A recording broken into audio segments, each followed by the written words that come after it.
Good afternoon, everyone. You are welcome to another edition of Famujis Muslims, where I share to you just basic tips and nothing else. Basic tips on how to make your money go far. You see, today I just want to share just one thing with you, just one thing and nothing else. People may understand. The people of this world may understand. If they see a young person that is broke, they will understand. Maybe doesn't have a job, he just finished school, he's still under his parents, he's still in school and all that, or he doesn't have a business.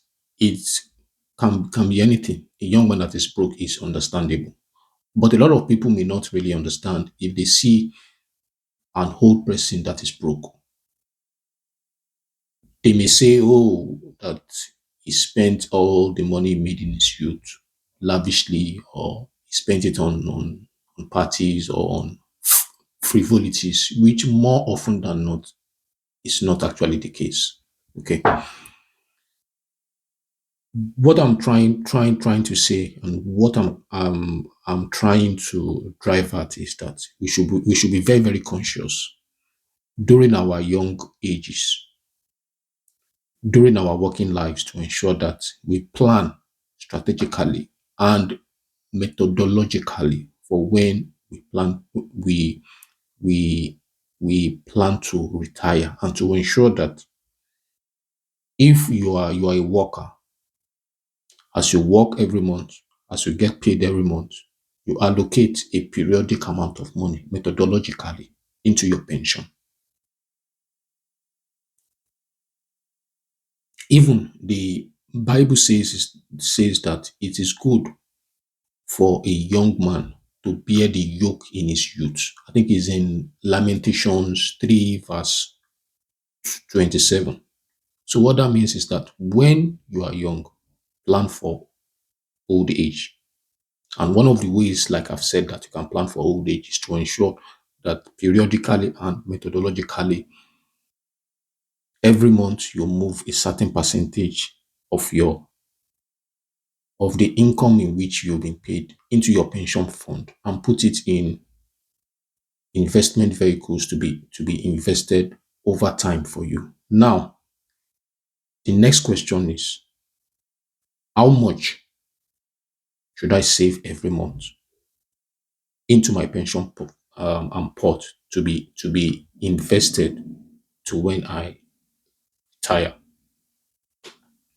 And my response is very, very simple. Very, very simple, right? We don't need to kind of like start coming up with some mathematical calculations and all that. Whatever your age is, just divide it by two. Whatever percentage you get. What that means is that whatever percentage of your monthly salary that you get by dividing your age by two is what you should put in your pension pot. For instance, if you are listening to me and you are 35 and you are 35 years old, divide 35 by two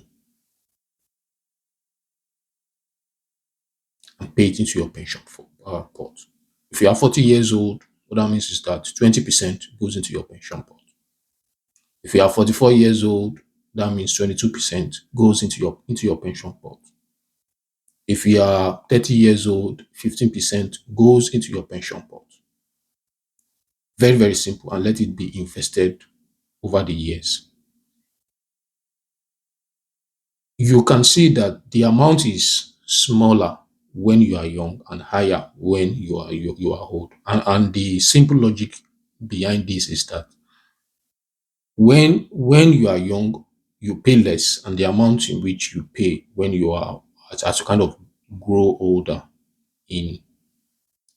increases, because when you are much younger, you have more time to let the investment grow per time. But when you are much older, you will have less time, and you just need to, I mean, put more so that you have enough when you retire. For instance, if you are like um 50, for instance, it grows up to 25%, and so on and so forth. I believe that if you do that,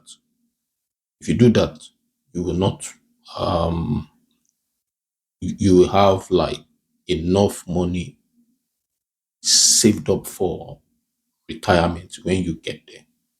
That is just the one tip that I want to share on this video. I will be sharing some other tips with you, not just only on pension, but on finance, personal finance, strategic money management, strategic investment management, business strategy, and some other tips as well that will help you to identify opportunities in the marketplace, that will help you to identify opportunities within your own personal finance as well, so that you can maximize whatsoever comes your way. Thank you for listening to this message. If you find it very very useful, click like, subscribe, and let me hear your comments. Thank you, and see you in the next one. Cheers. Bye.